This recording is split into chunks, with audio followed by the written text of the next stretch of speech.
मुगल काल। तैमूर की मृत्यु के बाद मध्य एशिया में अनेक छोटे छोटे राज्यों का उदय हुआ।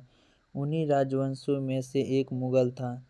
पहला बाबर, बाबर का पुत्र था हुमायूं, हुमायूं का पुत्र था अकबर, अकबर का पुत्र था जहांगीर, जहांगीर का पुत्र था शाहजहां, शाहजहां का पुत्र था औरंगजेब, औरंगजेब का पुत्र था बहादुर शाह जफर। सबसे पहले जाते हैं जहीरुद्दीन मुहम्मद बाबर। बाबर का पूरा नाम था जहीरुद्दीन मुहम्मद बाबर। 1526 से 1530 ईस्वी तक मुगल वंश का संस्थापक बाबर को माना जाता है। बाबर का वास्तविक नाम जहीरुद्दीन मुहम्मद था। तुर्की भाषा में बाबर का अर्थ बाघ होता है। अतः जहीरुद्दीन मुहम्मद अपने पराक्रम एवं निर्भीकता के कारण बाबर कहलाया। बाबर का जन्म 14 फरवरी 1483 को फरंगना के एक छोटे से राज्य में हुआ जो उज्बेकिस्तान में है। इसके पिता उमर शेख मिर्जा तथा माता कुतुबुनिगार खान मंगोल वंश से जो चंगेज खान की वंशज थी, इसलिए इसे तुर्कों का एवं मंगलों दोनों के रक्त का मिश्रण था। बाबर अपनी दादी एहसान दौलत बेग के सहयोग से 11 वर्ष की आयु में 1994 ईस्वी में फरंगना का शासक बना और मिर्जा की उपाधि धारण किया। किसने? बाबर ने 1501 ईस्वी में समरकंद जीत लिया, किंतु यह जीत केवल 8 महीने ही रहा। बाबर ने काबुल और गजनी पर अधिकार कर लिया। 1507 ईस्वी में इसने मिर्जा की उपाधि त्याग किया और बादशाह की उपाधि धारण किया।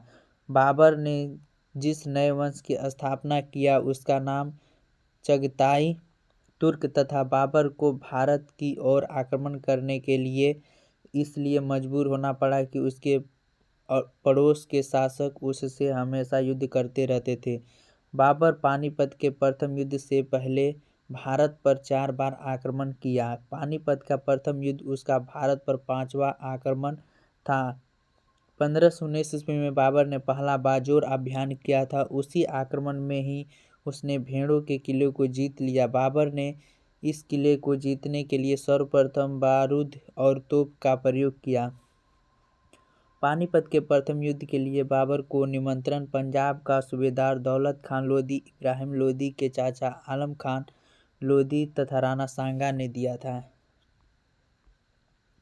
पानीपत के प्रथम युद्ध 1526 ईस्वी में बाबर ने उज्बेकों की युद्ध नीति, तुगलमा अर्धचंद्राकार नीति तथा तोपों को सजाने में उस्मानी विधि, रूमी विधि का प्रयोग किया और इब्राहिम लोधी को पराजित कर दिया और इस युद्ध में इब्राहिम लोधी मारा गया। दिल्ली सल्तनत का एकमात्र शासक इब्राहिम लोधी था जो युद्ध में मारा गया था। भारत में तोप का प्रयोग पहली बार बाबर ने किया था। पानीपत के युद्ध में बाबर के तोपखाने का नेतृत्व उस्ताद अली और मुस्तफा खान नामक 2 तुर्की अधिकारियों ने किया। तुगलमा नीति को अर्धचंद्राकार नीति भी कहते हैं। इस नीति के सफलता का मुख्य स्रोत तोपों की उपस्थिति थी। पानीपत का युद्ध परिणाम के दृष्टि से महत्वपूर्ण नहीं था। फलस्वरूप इस युद्ध में भारत के भाग्य नहीं बल्कि लोधियों के भाग्य का निर्णय था। पानीपत का प्रथम युद्ध 1526 में पानीपत का युद्ध लड़ा गया इब्राहिम लोधी से, बाबर और इब्राहिम लोधी के पास। खानवा का युद्ध 1527 में राणा सांगा के बीच लड़ा गया। चंदेरी का युद्ध 1528 में मेहंदनी राय और बाबर के बीच लड़ा गया। घाघरा का युद्ध 1529 में अफगान सेना के बीच और बाबर बीच लड़ा गया। बाबर का पसंदीदा शहर काबुल था। पानीपत के प्रथम युद्ध के विजय के बाद बाबर ने काबुल के प्रत्येक निवासी को एक एक चांदी का सिक्का दिया और कलंदर की उपाधि धारण किया। पानीपत का प्रथम युद्ध के बाबर ने यह निर्णय नहीं किया था कि वह भारत में अस्थायी रूप से रहेगा। जैसे ही बाबर ने भारत में रहने का योजना बनाया तो राणा सांगा ने विरोध कर दिया। 1527 ईस्वी में खानवा आगरा के समीप का युद्ध हो गया। इस युद्ध में राणा सांगा के साथ इब्राहिम लोधी के भाई महमूद लोधी, आलम लोधी और चंदेरी के राजा मेहंदनी राय थे। सबकी सेना आगरा आई और उसके बाद संयुक्त सेना खानवा के मैदान में आ गई। बाबर का मुकाबला इन चारों से था। इसकी संयुक्त सेना का मुकाबला बाबर के बस की नहीं थी। बाबर ने अपने सैनिकों का मनोबल बढ़ाया और सैनिकों पर लगने वाला तमांग नामक टैक्स को खत्म कर दिया। बाबर को हर हाल में यह युद्ध जीतना था। इसी युद्ध में बाबर ने जिहाद शब्द धर्म के लिए जनादेश का प्रयोग किया। इस युद्ध में बाबर अपने सैनिकों को मदिरा पीने से रोक लगा दिया। बाबर की सेना पूरी बहादुरी से लड़ी और इस युद्ध में बाबर की जीत हुई। इस युद्ध के बाद बाबर ने गाजी युद्ध का विजेता की उपाधि धारण कर लिया। इसी युद्ध के बाद बाबर ने यह निर्णय लिया कि वह भारत में अस्थायी रूप से रहेगा। 1528 ईस्वी के चंदेरी एमपी ग्वालियर में चंदेरी के युद्ध में उसने मेदिनी राय को पराजित किया। 1529 में उसने घाघरा के युद्ध में बिहार तथा अगबान के संयुक्त सेना को पराजित कर दिया। इसका नेतृत्व महमूद लोदी ने किया, किंतु बाबर ने अफगानों का पूर्णतः सफाया नहीं किया। यही बचे हुए अफगान सैनिक हुमायूं के लिए खतरा बनकर सामने आए। 26 दिसंबर 1930 को बाबर की मृत्यु हो गई और उसे आगरा के आरामबाग में दफनाया गया। अकबर के समय इसके कब्र को आगरा से काबुल स्थानांतरित कर दिया गया क्योंकि बाबर की इच्छा थी कि उसे काबुल में दफनाया जाए। बाबर चार बाग शैली में आगरा में आरामबाग नामक बगीचा बनवाया।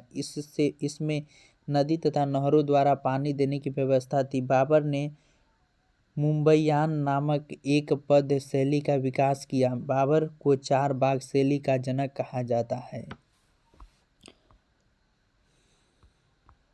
बाबर ने अयोध्या में बाबरी मस्जिद का निर्माण करवाया। इस मस्जिद का वास्तुकार मीर वाकी था। बाबर ने अपनी आत्मकथा तुजुक-ए-बाबरी में कहा था कि उसने जिस वक्त भारत पर आक्रमण किया उस वक्त भारत में मुस्लिम राज्य 5 थे और 2 हिंदू राज्य थे। मुस्लिम राज्य में दिल्ली, मालवा, गुजरात, बहमनी तथा बंगाल था। हिंदू राज्य में मेवाड़ तथा विजयनगर था। विजयनगर शासक कृष्णदेव राय बाबर के समकालीन थे। बाबर ने इन्हें उस वक्त का सबसे शक्तिशाली शासक बताया।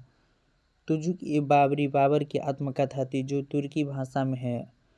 अब्दुल रहीम खाने खाना ने अकबर के कहने पर इसका फारसी में अनुवाद किया। इसकी फारसी अनुवाद ही बाबरनामा कहलाता है। बाबर के 4 पुत्र थे जिसमें सबसे बड़ा पुत्र हुमायूं था। बाबर अपने जीवन काल में ही हुमायूं को अपना उत्तराधिकारी बना दिया।